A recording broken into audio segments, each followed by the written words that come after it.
Seja bem-vindo à estreia do nosso documentário As Eleições do Fim do Mundo. Você está prestes a assistir a maior produção que fizemos no Brasil até aqui. Pela profundidade do assunto e importância do tema, ela foi dividida em 2 filmes. No primeiro deles, investigamos as raízes dos regimes de esquerda na América Latina, os laços que possuem entre si e com partidos brasileiros, e qual o seu interesse nas eleições de 2022 no Brasil. No segundo episódio, discutimos o interesse do Partido Comunista Chinês nessa disputa.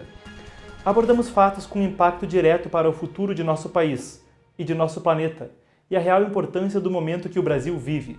Nós temos certeza de que essa série vai te permitir enxergar a realidade do país sob uma nova luz e tomar decisões informadas. Antes de embarcarmos nesta importante jornada, nós queremos pedir a sua ajuda para que possamos continuar entregando nosso material de forma gratuita. Todo esse trabalho custa muito caro. Foram meses de preparação numa produção diária com uma equipe de 10 pessoas para viabilizar essa produção. A NTD e o Epoch Times chegaram ao Brasil com o propósito de noticiar com base em verdade e tradição, expor atrocidades do comunismo omitidas do público e produzir material que inspire o melhor da alma humana. Temos recebido relatos de censura, cortes de alcance e outras restrições em nossos vídeos. Por isso, para entender como você pode fazer parte desta jornada e apoiar a produção e distribuição gratuita desse material para que alcance a maior quantidade de pessoas possível, aponte a câmera do seu celular para o código QR que está aqui na tela, ou clique no link que está na descrição do vídeo. O Epoch Times Brasil e a NTD Brasil contam com o seu apoio. A China tem um partido que tem poder, que tem um Estado forte, que toma decisões e que as pessoas cumprem, coisa que nós não temos aqui no Brasil. In 1989, Chinese troops opened fire on a crowd of demonstrators near Tiananmen Square. Muitas das políticas sociais que o povo precisa só pode ser feita se o Estado for forte, só pode ser feita se o Estado tiver comando. Allegations of organ harvesting targeting minorities, including the Falun Gong practitioners, Uyghurs, Tibetans, Muslims, and Christians in detention in China. Eu vou definir a importância da China para o Brasil. Não existe futuro de relações do Brasil sem a participação da China. One of the myths out there is that China's aims are purely economic. No, their aims are to create a new world order. Em todas as áreas. Let's be clear, the PRC doesn't invest, they extract.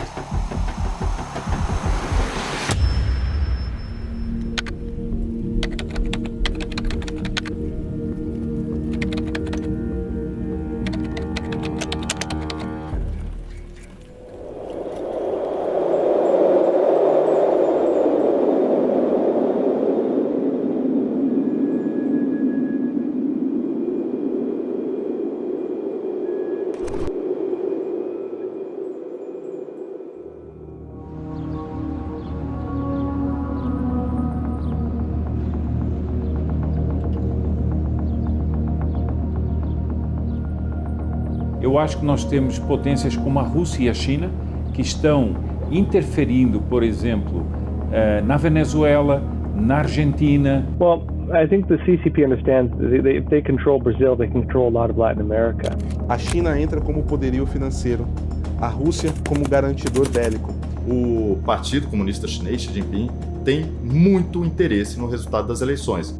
Ao estudar interesse estrangeiro na disputa desse ano e a ação do Foro de São Paulo, algo saltava aos olhos nas falas de várias fontes. A China, por exemplo, descaradamente, há pouco tempo atrás, teve uma reunião com o partido do Foro de São Paulo por causa das eleições brasileiras. A presença de laços de longa data e muitos ainda ativos entre membros do Foro e o Partido Comunista Chinês.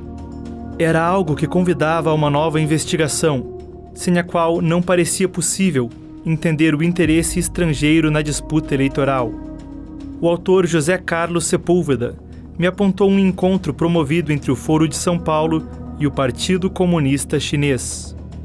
Nele, o oficial chinês Sun Yanfang fazia menções abertas sobre esperar que muito em breve o Brasil fosse governado por forças de esquerda e que nisso houvesse mais oportunidades de cooperação entre seu partido y el Foro. En mayo de este año y octubre se celebrará en Colombia y Brasil elecciones presidenciales y las encuestas están muy favorables para los candidatos de fuerzas progresistas.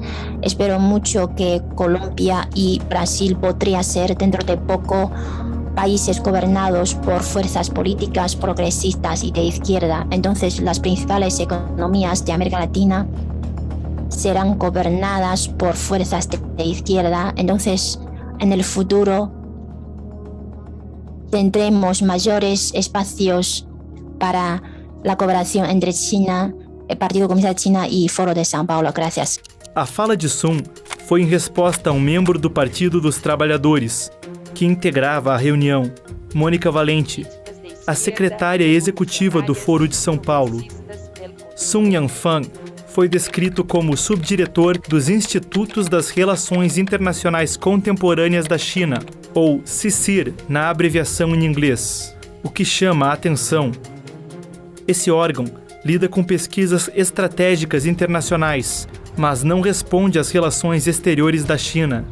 Ao invés, é filiado ao Ministério de Segurança de Estado, responsável por inteligência e espionagem no exterior, repressão e mais. A pasta ostenta uma foice e um martelo em sua insígnia. Mais que isso, o próprio CICIR já foi dito uma agência de inteligência e é supervisionado pelo Comitê Central do Partido Comunista, que inclui a liderança do PCC.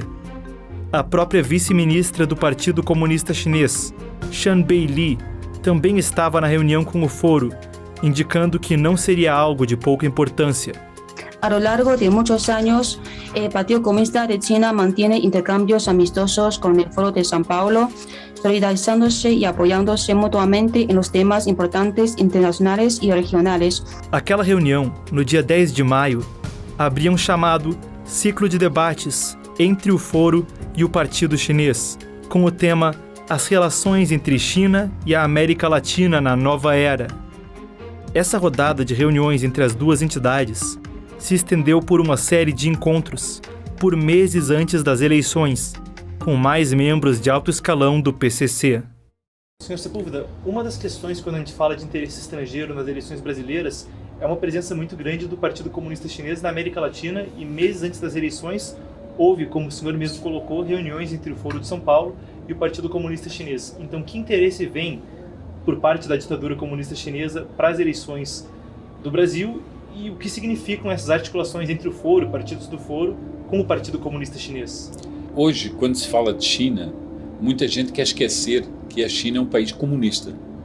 A China é um país comunista, dirigido pelo Partido Comunista Chinês e que domina completamente o Estado. So the Chinese Communist Party has declared a people's war on the United States. And as part of this, they're talking about the idea of surround the cities with the countryside. Now, under Maoist thought, under Mao Zedong, keep in mind if you're a Chinese Communist Party member, which you'd have to be if you're in the party or a business leader or any kind of position of prominence, you will have to study this kind of doctrine regularly, like on a regular basis. Muita gente fala da China, não, a China não é mais comunista. Mas como não é comunista? É um partido comunista com toda a estrutura do Partido Comunista, descendentes ideológicos de Mao Tse-tung, de toda a Revolução Chinesa, mas as pessoas parecem que esquecerem isso. What Mao Zedong did was realize they couldn't immediately take the cities. And so they decided to surround the cities by taking the countryside. You cut off the cities, imagine like a castle siege essentially. You cut them off gradually and basically the whole country falls under their control except for the major, city points. That was one of Mao's strategies. When applied to geopolitics, when applied like globally, what that means, if the Chinese Communist Party has declared a people's war against the United States, that means taking over the countrysides of the world, so to speak, surrounding the United States and isolating the United States.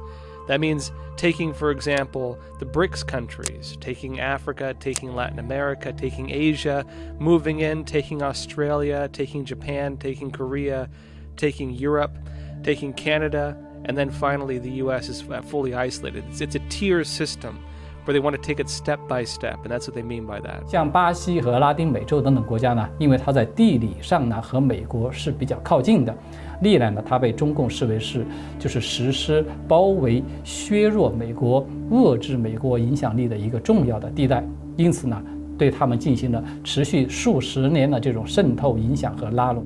Bom, Rafael, você tem toda essa experiência morando na China, trabalhando em empresas controladas pelo Partido Comunista Chinês. Então, com os dados que a gente tem do foro, como é que a gente pode entender essa articulação e o interesse chinês nessas eleições no Brasil? Certamente o Partido Comunista Chinês tem interesse nas eleições de 2022, mais do que tinha em 2018. Em 2018 eu não ouvi falar não, Marcos, eu estava lá dentro. Eu estava dentro da estrutura do Partido Comunista Chinês, dentro da comunicação do partido. E lá essas informações circulavam. Por quê? Ora, veja só, 70% das pessoas que trabalham na mídia estatal chinesa são filiados ao Partido Comunista. De uma forma ou de outra, eu consegui informantes que me passavam essas informações. E era bastante claro, já naquele período, que eles não estavam interessados na eleição de Jair Bolsonaro. Eles tinham preferência por outro candidato. Como naquela época eles não acreditavam na possibilidade de Haddad vencer as eleições, depois que Lula continuou preso, eles passaram a investir em Ciro Gomes, que eles achavam que era o mais próximo do que eles almejavam para um governo no Brasil. Dessa vez, não, Lula está concorrendo com Alckmin, o que é uma coisa muito estranha, que se associou ao Partido Socialista Brasileiro, e agora o Partido Comunista Chinês, Xi Jinping, tem muito interesse no resultado das eleições, né? Porque o Brasil é um dos maiores fornecedores de matéria-prima para a China e, lembrando, novamente, é um país estratégico para qualquer grande país do mundo. Logo, os chineses foram procurar o Foro de São Paulo porque eles veem que é a força mais atuante nesse momento. Under the Soviet Union, they had the Communist International. Under the current system, they have globalism. Under the Chinese Communist Party, they say one world, one system, essentially, you know? This one world, one dream is the narrative they use. What does that mean? The Chinese Communist Party does not believe, and neither have any communist systems of the past, that communism can ever succeed as long as an alternative system exists. The CCP can only survive if the free world dies. The CCP can only survive if the systems that would oppose it disappear. They have a slogan for this. It's "We live, you die." Então, nesse momento, a China, para mim, ela aposta na volta do Foro de São Paulo, mas ela aposta em qualquer lugar, em qualquer solução.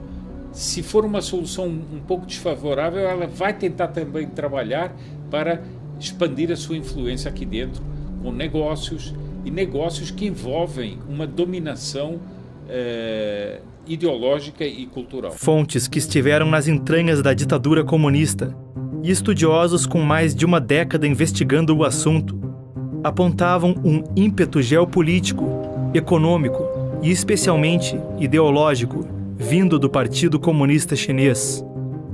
No seu ciclo de debates com o Foro de São Paulo, a vice-presidente do Partido Chinês falou sobre a importância de seguir sempre as diretrizes do partido, que, nas suas palavras, mantinha convicção do ideal comunista, o que corroborava as análises que eu ouvira. Ela falou sobre ação internacional e sobre criar as circunstâncias para construir um destino comum entre a China comunista e nossa região. Con el fin de construir la comunidad de futuro compartido a China, América Latina y Caribe. Essa mesma comunidade com um futuro compartilhado, não aludindo somente à nossa região, mas a toda a humanidade, frequentemente vinha da alta cúpula do Partido Comunista e do próprio secretário-geral Xi Jinping.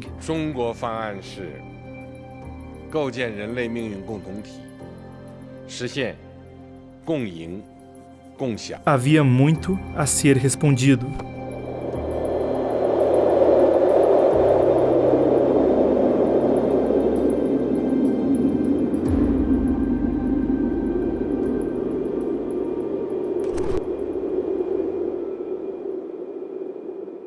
Se você acredita que as informações neste documentário são importantes e que precisam atingir mais brasileiros, você pode investir na sua distribuição com um Pix de qualquer valor através do código QR na tela. Todo o dinheiro doado até o dia 30 de outubro será reinvestido na distribuição do vídeo. Após essa data, será destinado a novas produções da NTD e do Epoch Times no Brasil. Muito obrigado e contamos com seu apoio. A estratégia maoísta de tomar a cidade a partir do campo, aplicada ao mundo, como havia sido descrita, encontrava referência mesmo em documentos oficiais do partido. O Marechal Lin Biao, um dos principais líderes militares da história chinesa, escreveu explicitamente que a causa revolucionária dependia de assumir a América Latina, a Ásia e a África, através dessa estratégia para estrangular a América do Norte e a Europa Ocidental. Nas suas palavras, os países socialistas devem ter como seu dever internacional apoiar as lutas revolucionárias nesses 3 continentes. O que salta aos olhos, junto disso, é a atuação comercial chinesa, em especial nessas regiões, incluindo a América Latina e o Brasil. Dr. Ellis, thank you so much for taking the time. Obviously, you had a lot of experience working with China and Latin America in the State Department under President Trump. How deep is China in the continent? They seem to be everywhere, and you've even wrote recently about how they seem to be helping a number of authoritarian regimes linked to the São Paulo Forum in a number of ways. For example, in the case of Venezuela, again, when Hugo Chavez was looking to go down, that route, when he was, pushing out the private sector, when he was taking control of institutions, when he was, reforming or putting his own people in judicial, when he was changing the constitution, etc. The Chinese were very active in loaning a total of about $64 billion. Now, they weren't actively, promoting a communist coup, but what they're indirectly doing was they were giving a checkbook whereby which Hugo Chavez and later Nicolas Maduro did not have to worry about the Western response as long as they got paid. And then later, of course, the Chinese began to do other things for China's own economic benefit. A China tem fator determinante em Cuba e na Venezuela. No começo dos anos 10, a China começa a resgatar financeiramente Cuba e também começa a pulverizar muito investimento em vários países que outrora foram comandados pelo Foro de São Paulo. A China está começando a atuar cada vez mais no campo do agronegócio. Eles estão comprando entrepostos, eles estão comprando cadeias de produção, eles tentaram. Esse é um alerta que eu fiz várias vezes a líderes do agronegócio, que a ideia de compra de terras por estrangeiros poderia parecer muito bonito num primeiro momento, mas as pessoas não percebem que quem está mais interessado nisso é a China, para quebrar inclusive os mecanismos econômicos do agronegócio brasileiro, porque eles têm muito interesse em muitas commodities agrícolas no Brasil. Isso é só para dar um exemplo. E a China hoje, por exemplo, já possui grande parte do setor elétrico do estado de São Paulo. Não é maioria, obviamente, mas uma parte da energia elétrica do estado de São Paulo hoje já está na mão do Partido Comunista Chinês. O centro de distribuição de grãos do Porto de Santos hoje foi privatizado por uma empresa chinesa. No estado de São Paulo, o governador João Dória, em 2019, anunciou a construção de uma fábrica da Huawei, com investimentos ali na faixa de 800 milhões de reais, ou mais do que isso. Ficou por isso mesmo, não tem a fábrica, o governador nunca mais tocou no assunto. Cruzando dados econômicos entre 2000 e 2019, a China substituiu os Estados Unidos como o maior parceiro comercial de 8 países na América do Sul. Ela passou de representar apenas 5% do comércio exterior brasileiro em 2002, e chegou a 31% em 2021, um salto histórico de participação. Desde a década de 60, mesmo os Estados Unidos, somente em poucos anos e em ocasiões pontuais, chegaram a ocupar uma participação tão expressiva. Em 2004, Lula, quando presidente, recebeu a visita de Hu Jintao, que na época era o líder do Partido Comunista Chinês, e reconheceu a China como economia de mercado, facilitando sua ampla atuação comercial no Brasil. O ex-presidente disse à época: o Brasil hoje deu uma demonstração de confiança, de que nossa relação estratégica é para valer, ao reconhecer a China como uma economia de mercado. Mostra uma relação objetiva, séria e prioritária. O Partido Comunista Chinês tinha o acordo como absoluta prioridade e, segundo oficiais presentes no evento de assinatura, veio ao Brasil somente para isso, negociando por mais de 20 horas. Desde então, não somente o comércio se expandiu.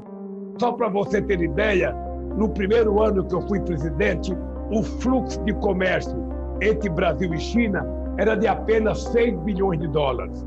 Quando eu saí em 2010, já era de 76 bilhões de dólares. Como setores estratégicos, gradualmente receberam cada vez mais atenção chinesa.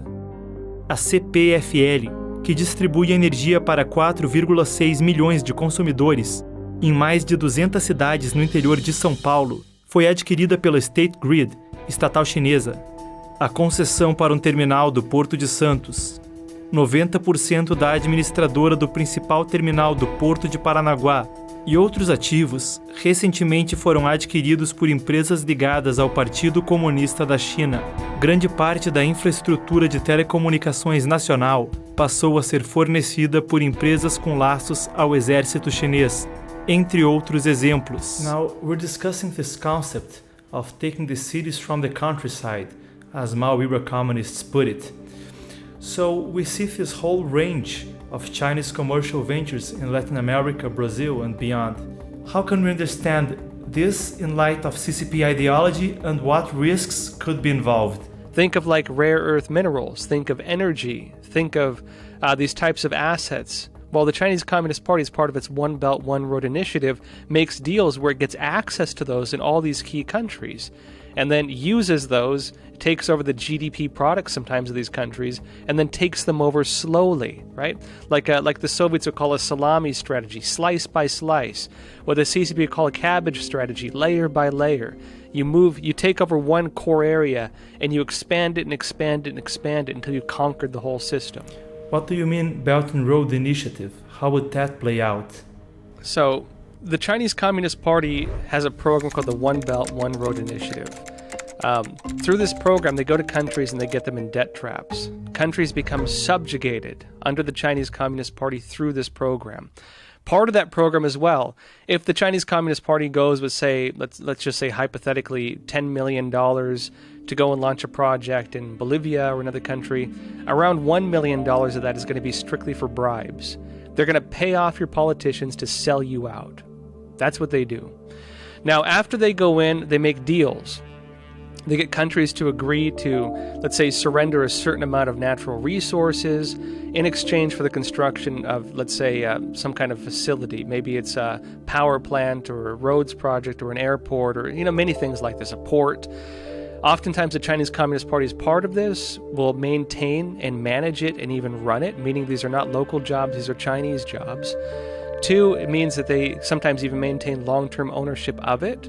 And they have a predatory debt system where it's very difficult for the countries to get out of it. They call this a debt trap. The country then financially loses it, and once they default on those debts, the CCP gains control of that whole industry. This has happened in many parts of the world. This is one of the ways they're doing it. I would argue a lot of the politicians know very well what they're getting into because they're being bribed to sell you out. But what you're doing is selling off your future. You are selling off the independence of your nation. In Sri Lanka, which is further down the road, where the Chinese Communist Party is already taking over a lot of the key industries, they came out and said something very interesting. They said, we're going to wake up one day and find ourselves a vassal state of the Chinese Communist Party. And that's what the end goal is. What does it mean to control a country? What does it mean to subjugate a country, to become a vassal state of another country? What does controlling and owning a country constitute? Well, you could say they can control them politically, which they do, through this type of control and leadership capture, they do. It is controlling their money, their finances, and gaining unfair profit from that, which they do. It's controlling their natural resources, their land and their water, if you want to talk about ancient Europe. Well, these days, it's your land, your water, your minerals, your wood, every resource you have, robbing your land. They do that too.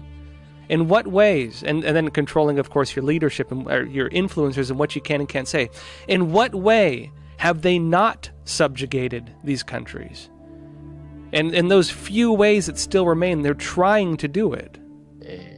Para China, América Latina y Caribe es una región a la cual atribuimos siempre una gran importancia. Right now, when the Chinese only have about $160 billion in the region, only have about $300-something billion in trade, you can see the power, the people at all levels of government that just remain silent because of their fear that by offending China, somehow they're going to lose the economic deal. En los últimos años, estas relaciones se han fortalecido mucho. En lo político, en lo económico, en lo comercial y también en lo cultural.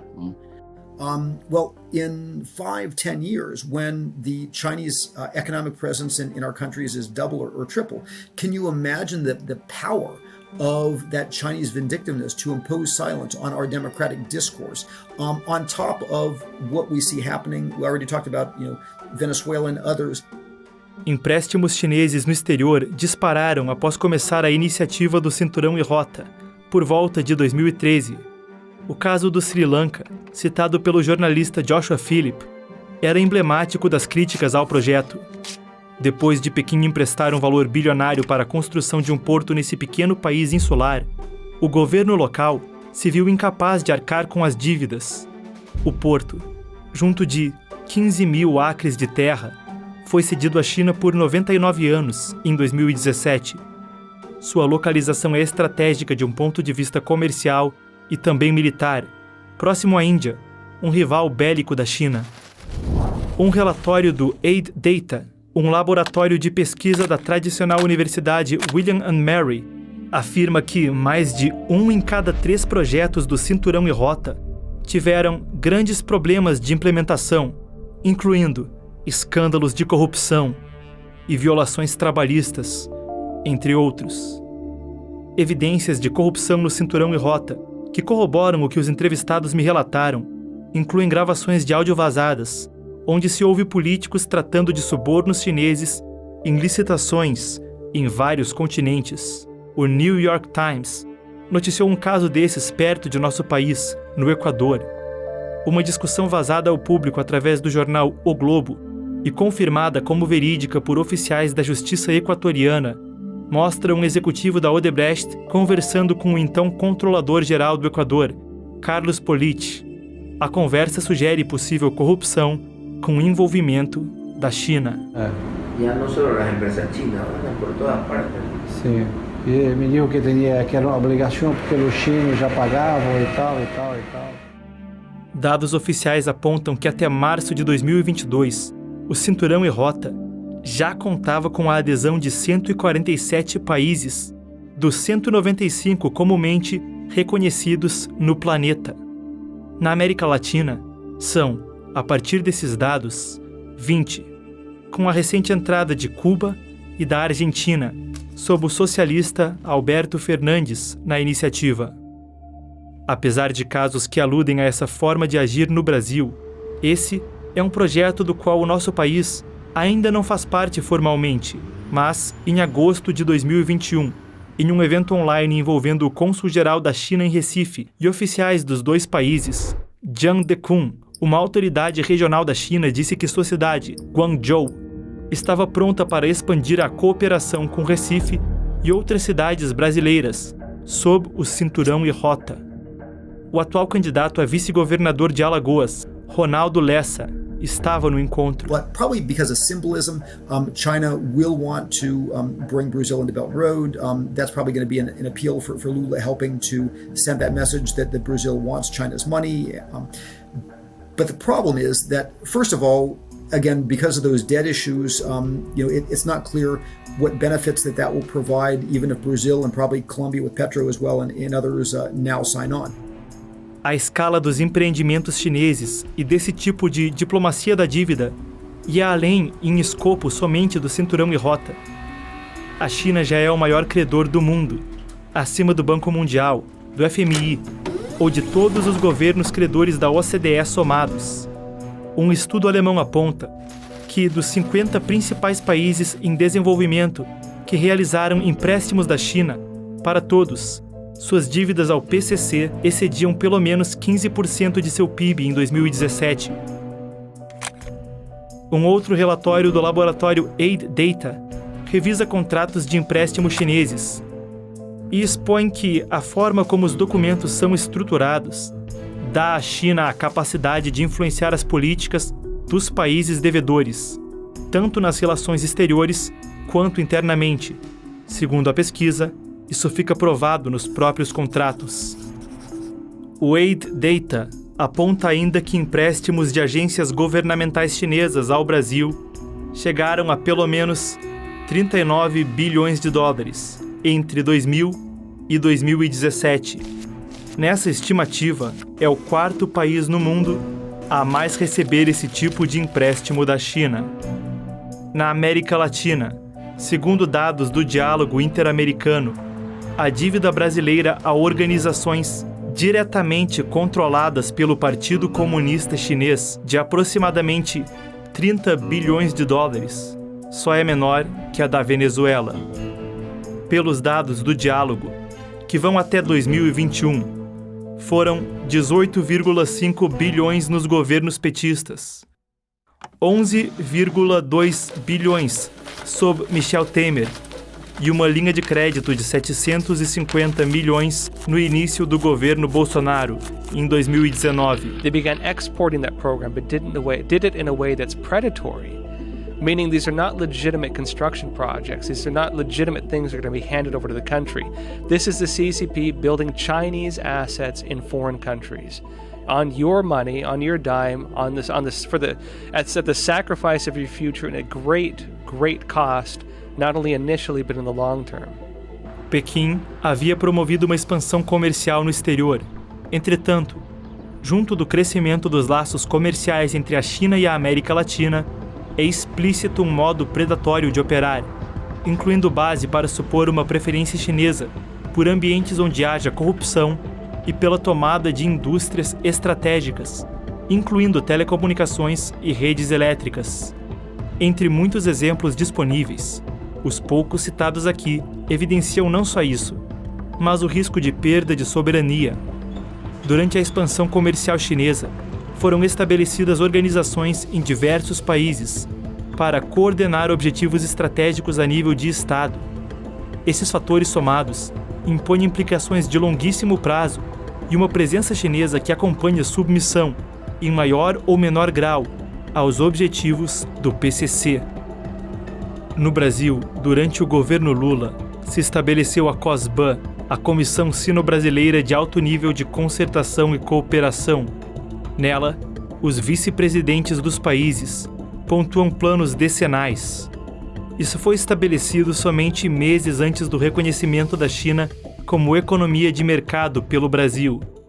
Esse tipo de manobra a nível de Estado corrobora a tese de dominação da cidade através do campo, inserida na doutrina geopolítica chinesa.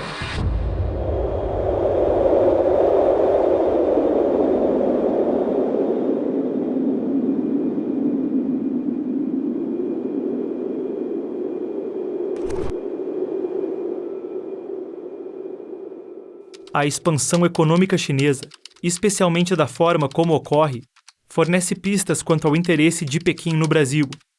Um relato vindo de um membro notório do Partido Comunista da China traz mais explicações sobre métodos da ação chinesa e aborda diretamente eleições. 我是这么看的，就是金灿荣他所谈到的方式呢，是中共他已经做了很长时间的一种方式了。就中共他利用经济合作教育学术合作，包括这个与当地侨民团体的这种方式呢，去一步一步扩大自己在美国的地方选举的选民中的影响力。 Meu colega Tang Jingyuan, analista político, na edição em idioma chinês da NTD, me apontou o caso de Jin Tsan-hong. Jin é um conselheiro respeitado no PCC e atuante em órgãos que lidam com relações exteriores. No ano passado, um discurso seu de 2016 vazou, no qual ele reitera os objetivos do Partido Comunista de fazer da China a liderança mundial até 2049.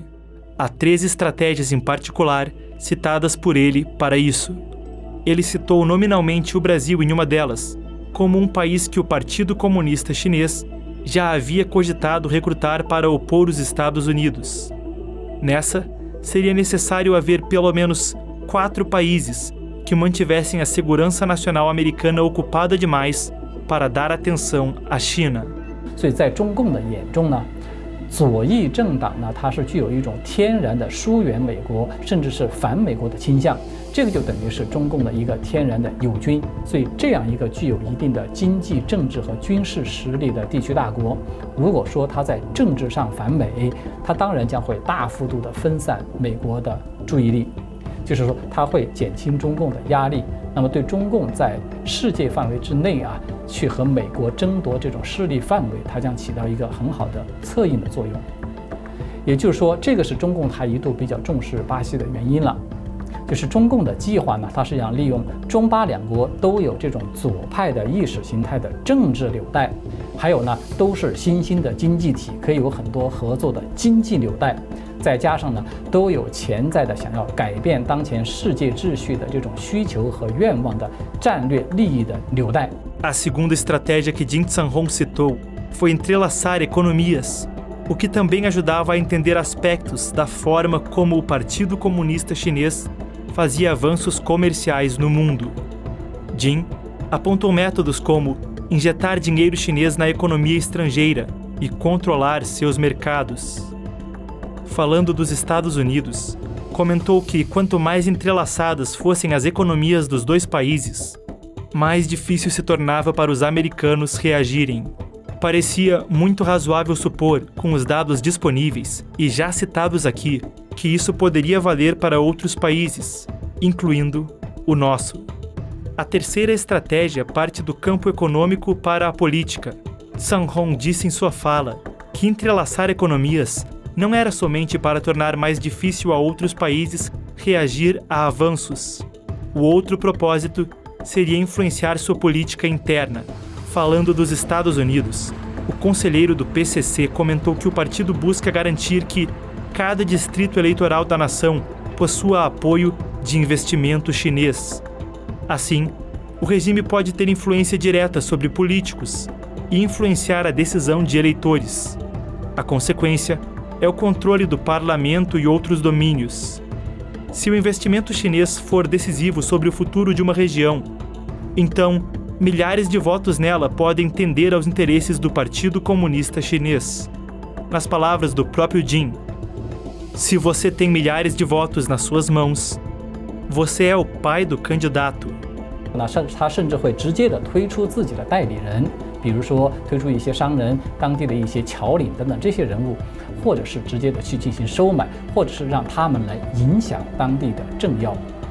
那么比如说在2020年的5月的时候，当时担任美国国务卿的蓬佩奥，他就曾经有公开的表示说，北京有一个智囊团曾经是发布了一份报告，那么这份报告呢，就对所有的50位的美国的州长，他们对中共的态度呢进行了一个评估，那么他把每个人都标上了友好、强硬或者是模棱两可等等这些标签，然后呢，他们再有针对性的去采取不同的措施来改变这些州长对中国的态度。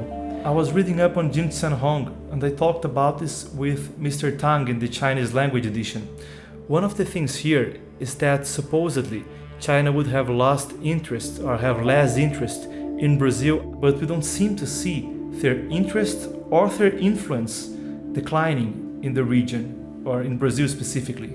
The Chinese Communist Party basically thought it had Brazil in its pocket. Under, of course, Lula. Lula had very close ties with the Chinese Communist Party, as you all know. And of course, through, the Foro Sao Paulo, Brazil, working together with Cuba, really ran the whole communist bloc throughout Latin America. Brazil played a key role in the communist system that influences and controls the leftist parties throughout all of Latin America. Now, for the Chinese Communist Party, they will view any kind of presidential election as a very temporary thing.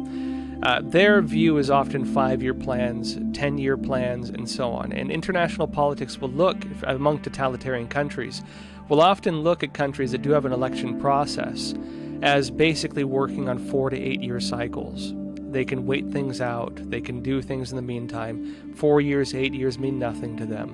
And 4 years, 8 years later, they can then institute new policies. And so the Chinese Communist Party has been working very quietly to gain deeper control of that region. They do not view Brazil as having fallen out of their control. An important part with this, in the CCP's war doctrine, their actual war doctrine, they talk about using Brazil as a country to fight against the United States. They say that they lost that as an option, but they wanted to turn Brazil into a country they could use in a war against the U.S. They talked about this.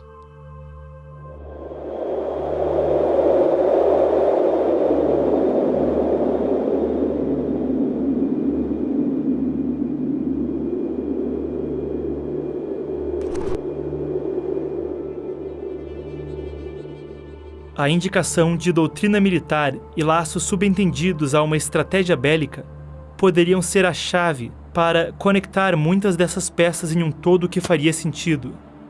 Trabalhando com meus colegas que analisam avanços do Partido Comunista da China em edições da NTD em outros idiomas e dialogando com Rafael Fontana, fonte primária que operou dentro do sistema do partido, 2 materiais essenciais davam mais explicação ao cinturão e rota, ao discurso de Jin Zhanhong e mais fenômenos vistos no Brasil e por todo o planeta. A literatura militar chinesa permite conectar essas ações em uma chamada guerra híbrida, que é descrita principalmente em 2 referências do Exército de Libertação Popular, ou ELP, que são as Forças Armadas da China. Uma delas é a obra Guerra Irrestrita, a outra, a Doutrina das Três Guerras. So, the Chinese Communist Party's concept of unrestricted warfare. This came from 2 Chinese colonels, well, then Chinese colonels, who in the late 90s wrote a book. And that book was called, of course, Unrestricted Warfare, or Report. It's technically not official doctrine of the Chinese Communist Party, but in the United States and other parts of the world, it's gained a lot of influence among people who watch China and report on China because we can observe the CCP carrying out all of its strategies. In other words, even though it's not official, adopted strategy, it does represent how the Chinese Communist Party views and conducts warfare. Now, if we want to go over the categories, you could keep, basically it's everything. It's the militarization of everything. In the United States, we talk about total war. And what does that mean? It means the mobilization of an entire society, the entirety of a society, everything in a war. That means your businesses, that means foreign investment, that means your cultural hubs, that means Hollywood of the United States. It means that foreign investment, everything, every single thing, even drugs, are then mobilized as a form of war. Under the Chinese Communist Party, they understand they cannot take the United States head-on in a direct troop-on-troop war, at least not yet. In the long run, they would like to. People's War is using unconventional methods to destroy your enemy before your soldiers even march. And so what they made instead was a form of war that involves every single thing other than direct troop-on-troop combat. It is the mobilization, the weaponization of culture. They have cultural warfare, they have agricultural warfare, crops and food. They have environmental warfare, the control of natural resources. They have, for example, drug warfare, the use of fentanyl, synthetic drugs, the manipulation of cartels and so on. The Chinese Communist Party does the money laundering for the Mexican drug cartels, for example. Every single thing used to undermine and wage war on another country, with the one exception of using troop-on-troop combat. Apesar de os 2 coronéis que escreveram os documentos sobre Guerra Irrestrita haverem sido promovidos a generais posteriormente, e basicamente tudo o que é descrito na obra poder ser observado na atuação do Partido Comunista Chinês, Guerra Irrestrita não é, em termos oficiais, doutrina do exército chinês, mas a outra peça citada há pouco, a Doutrina das Três Guerras, declaradamente é, e pode ser entendida como outra manifestação do mesmo conceito de combater de forma não tradicional. It's called the Three Warfares Doctrine. That is psychological warfare, media warfare, and legal warfare.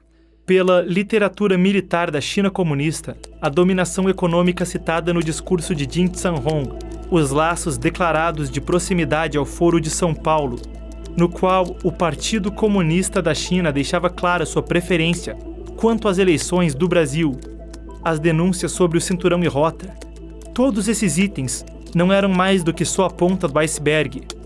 Essa era uma peça-chave que ligava os pontos entre os itens investigados até o momento e parecia explicar muito do que era visto no Brasil, em todo tipo de área. Uma delas, com destaque, a mídia.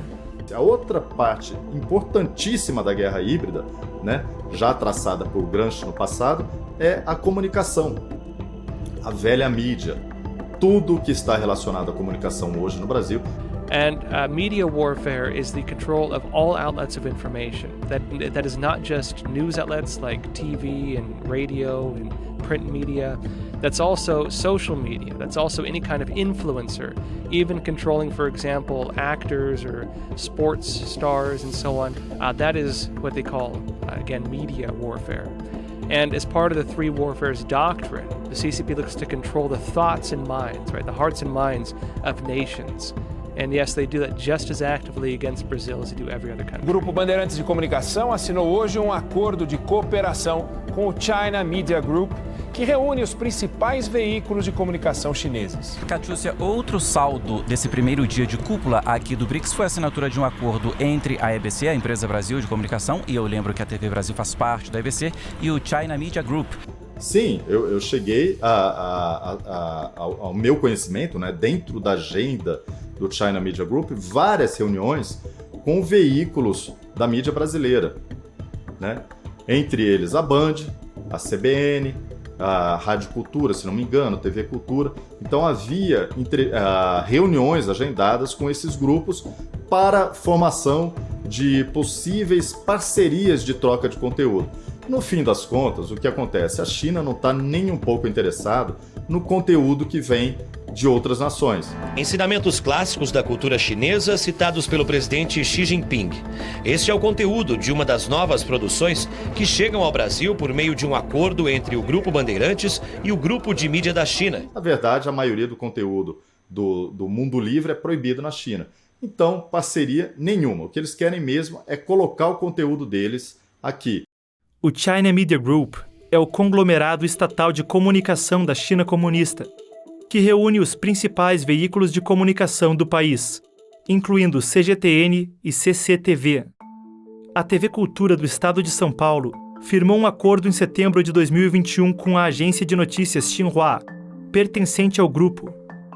Em novembro de 2019, a estatal Empresa Brasil de Comunicação, o Grupo Globo e o Grupo Bandeirantes assinaram também acordos com o China Media Group. A lista de exemplos que verifiquei após ouvir Rafael Fontana é extensa.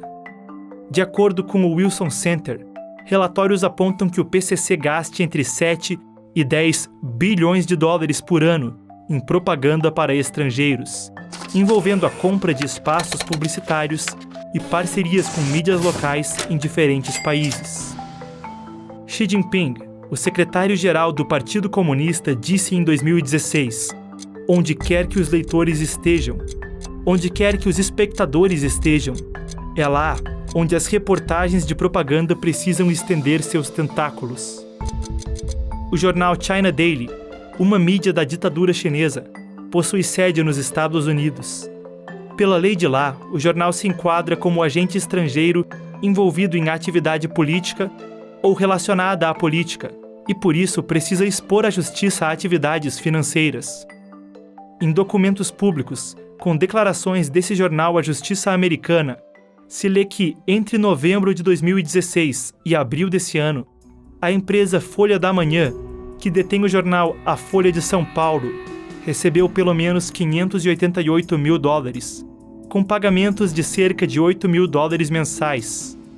Em janeiro de 2019, o mês em que Jair Bolsonaro tomou posse, há um ponto fora da curva, com a Folha recebendo mais de $40 mil. A Folha de São Paulo publicou conteúdo de propaganda do Partido Comunista da China por diversas ocasiões no período relatado, louvando o combate à pandemia e a gestão do próprio secretário-geral Xi Jinping.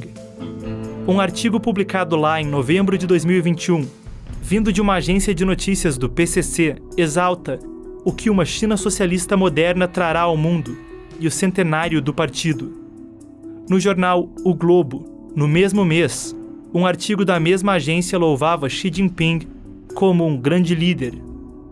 Além do acordo já citado entre a mídia chinesa e o Grupo Globo, segundo os documentos da Justiça americana, a editora Globo recebeu pelo menos $109 mil de organizações do Partido Comunista Chinês entre 2017 e 2018. Esses não são casos isolados, mas apenas uns poucos exemplos representativos que incluí nesse documentário. Outra manifestação alegada de guerra híbrida seria a cooptação de figuras de liderança, e não só da mídia e de veículos de comunicação, mas de oficiais na política e outras esferas da máquina pública. One of the key things the Chinese Communist Party is doing is they do what's called leadership capture. And the idea is this, that if you can control the leadership of a country, that means the voices of influence. It doesn't have to be politicians per se, it can be journalists, it can be academics, it can be the key cultural influencers like actors or music stars and things like this. De todas as formas possíveis, a mídia atua a favor do comunismo chinês. E eles planejaram isso durante muito tempo. A China, por exemplo, o governo chinês, traz todos os anos centenas de jornalistas de todos os continentes, de todas as regiões do mundo, para participar de treinamentos na China. Eles são convidados ali, alguns, dependendo do tempo, ficam de 1 a 3 meses na China. They'll invite you on trips to China, they'll literally roll out a red carpet, they'll make you feel like you're the star of the earth, and they'll give you all the attention you've always wanted on all your research, and have students applaud you and ask you very smart questions. 所以这样的例子，它其实只不过是冰山之一角了。就是说，利用提供免费的中国旅行，向一些目标人物去输送一些经济利益，甚至是进行性贿赂等等，它都是中共渗透、操控外国政要的主要的手段。When the CCP is able to control politicians, influencers in this way, it can then use them for various purposes. One of them would be, for example, to launch attacks internally within that country. If, for example, a politician were to come out and criticize the Chinese Communist Party, the CCP could mobilize its networks of influence and have all of them collectively criticize and go after the individual who is trying to cause trouble with the CCP. This is one of the ways that if you go further down the line of CCP influence, they can then begin basically governing your country. Veículos de comunicação como a NTD fizeram um trabalho exemplar nos últimos anos, o que leva muitos políticos brasileiros a tomarem cuidado ao atrelar a sua imagem diretamente à ditadura chinesa. Não significa que eles não estejam fazendo isso, eles só estão sendo mais cuidadosos neste momento.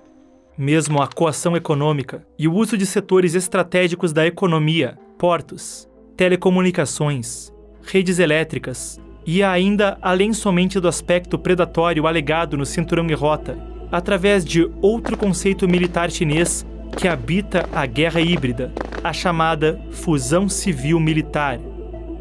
Under the Chinese Communist Party, there's no such thing as a truly independent company. Every single company, if you're of any place of influence, you have to have a Communist Party cell within your company. The CCP will manage you very closely according to its own interests. Even foreign investment is tightly regulated by the CCP. Nothing happens without the go-ahead of the CCP. Depois nós temos a famosa batalha da Huawei, que está sendo perdida aqui no Brasil, infelizmente, porque há interesses aí puxando pela Huawei, pela presença da Huawei aqui no Brasil. Quando eu cheguei na Huawei no Brasil, no escritório de Brasília, eu já identifiquei quem era imediatamente o comunista responsável pelas operações em Brasília, e ele diretamente ligado, né, a todas as decisões, todas as tomadas de decisões com o governo brasileiro. Tá? Fui para o escritório de São Paulo, ali sim está um antro, o maior antro da Huawei de comunistas, de filiados do Partido Comunista. Todo o controle da empresa ali, você só chega a algum cargo de chefia se você for chinês e filiado ao Partido Comunista Chinês. E depois, finalmente, quando eu estive no quartel-general da Huawei, na China, na cidade de Shenzhen, ali, pronto, eu tive a prova concreta. O CEO da empresa, Ren Zhengfei, que fundou a empresa, ele era do exército chinês, ele foi um militar chinês. E lógico, a empresa alcançou esse tamanho com ele prestando serviços para o regime ditatorial. Então, os Estados Unidos estão corretos em julgar a Huawei como um aparato militar do regime chinês, porque eles agem também nessa guerra de informação, na espionagem industrial, na espionagem militar.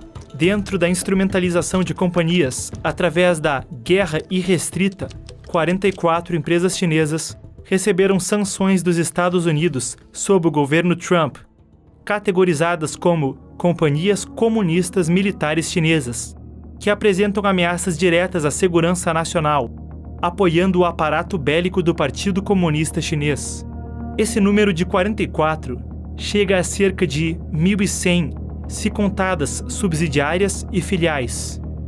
Isso foi declarado uma emergência de segurança por Washington e seguiu sendo sob o governo Biden, onde as 44 empresas principais se expandiram para 59. A lei chinesa e a estrutura do Partido Comunista forçam cooperação entre as companhias e o partido, que é capaz de efetivamente utilizá-las no exterior. Uma parte imensa das empresas listadas pelo governo americano opera no Brasil e em quase todos os países do mundo.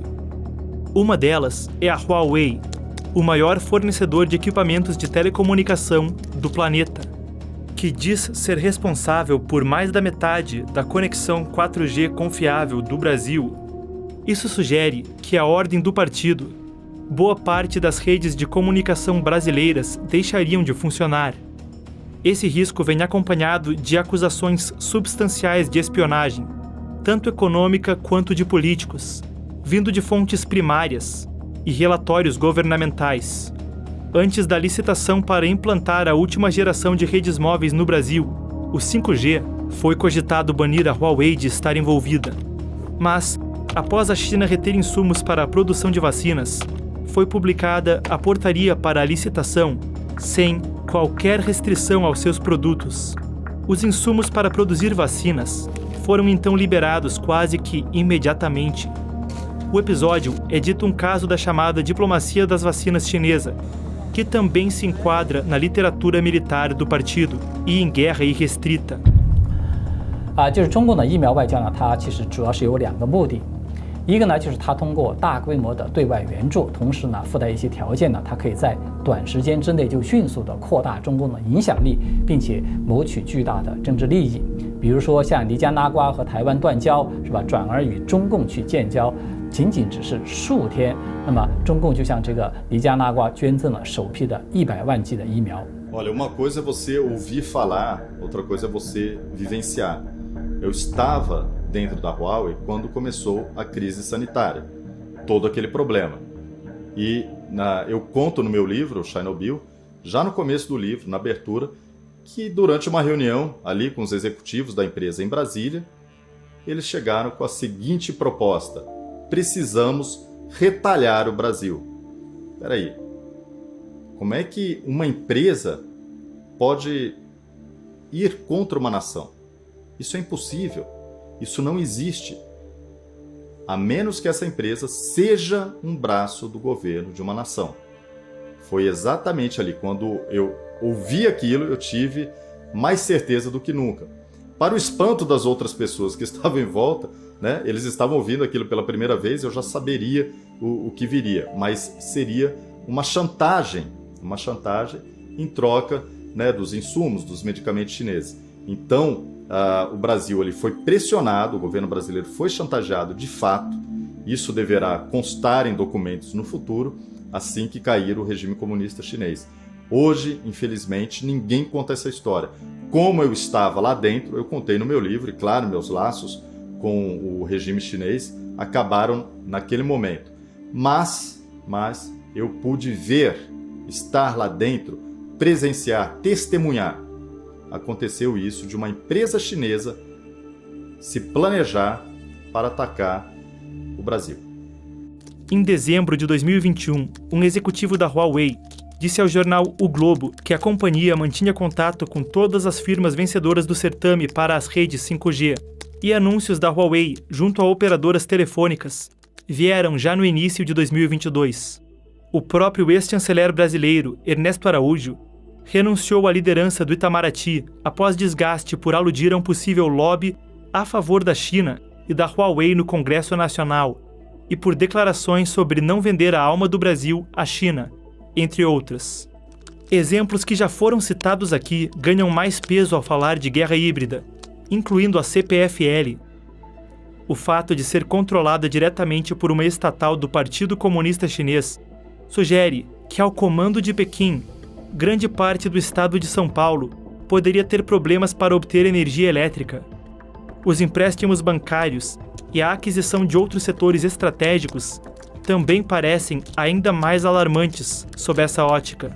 Essas alegações, das quais abundam denúncias, confissões de fontes primárias, documentos explícitos do Partido Comunista e mais indícios impossíveis de ignorar em qualquer investigação relevante, expõem uma ditadura autoritária de ideologia ostensivamente comunista, agindo em conluio não somente com partidos políticos que se mesclam a agentes criminosos no Foro de São Paulo, mas junto de empresários, think tanks, governos, ONGs e mais. Na esmagadora maioria das vezes, esses alvos estariam inconscientes das informações básicas a respeito dessa forma de atuar. As táticas seriam elaboradas em sua concepção e implacáveis em sua execução, travestindo uma chamada guerra irrestrita, sem fronteiras, sem limites, sem restrições morais de qualquer tipo, com a maquiagem da diplomacia e do corporativismo. Analisar esses fatos impõe uma realidade inconveniente, o avanço de uma agenda oposta à liberdade e a direitos fundamentais, com escopo mundial. Mais que isso, um exercício intelectual honesto demonstra que a operação fundamentalmente penetrou a América Latina, com o Brasil em seu cerne, e que mesmo políticos com uma retórica oposta ao comunismo parecem não encontrar meios para reagir diante das represálias que o Partido Comunista Chinês é capaz de realizar, e que mesmo essas lideranças parecem cercadas de militantes dos interesses do PCC. They did not try to hide their agenda with this. And the CCP has been very, very open with this agenda, but has not gotten nearly enough attention. Their goal for Brazil is the same goal they have for the United States, the same goal they have for Africa, the same goal for Europe. It is exporting the China model and subjugating them under this one world, one dream idea. 来强化一个中巴的关系，并且呢，去对这个巴西施加影响力。中共的目的呢，它是想把巴西拉进中共的那个朋友圈儿，所以呢，这个可以说是一种在国家层面的统战的手法。I'd say the people of Brazil are facing the same crisis that the people of the United States are facing. I mean, I know the history of Brazil. I know that. Your history is longer, I think, than even the U.S. The history of Latin America, in terms of existing as countries. I mean, they created incredible societies throughout all of Latin America. When I was a kid, we knew that Brazil was one of the top rising economies. We were told that Brazil was going to become one of the global leaders in the world. Currently now we expected that to happen. Cuba used to be called, the Paris of the West. These countries that were thriving throughout Latin America, really beautiful, wonderful countries, that future has been robbed from them by these types of policies, by these communist systems. That future has been taken from them. That future is still there. But I'd say that just like the United States, where I myself, I live in New York, I'm watching the prosperity of my country die. I am watching crime on the streets like I never thought I'd see. And, for people in America, we never thought it would happen here. I never thought it would happen here. And really, the people of Brazil and the people of the United States, we're not so different right now. All of us are in a shared last battle. And this last battle is going to determine whether we live in freedom or whether we live under socialism. This is a battle between freedom and socialism, and you're going to have to choose which one of those two you want.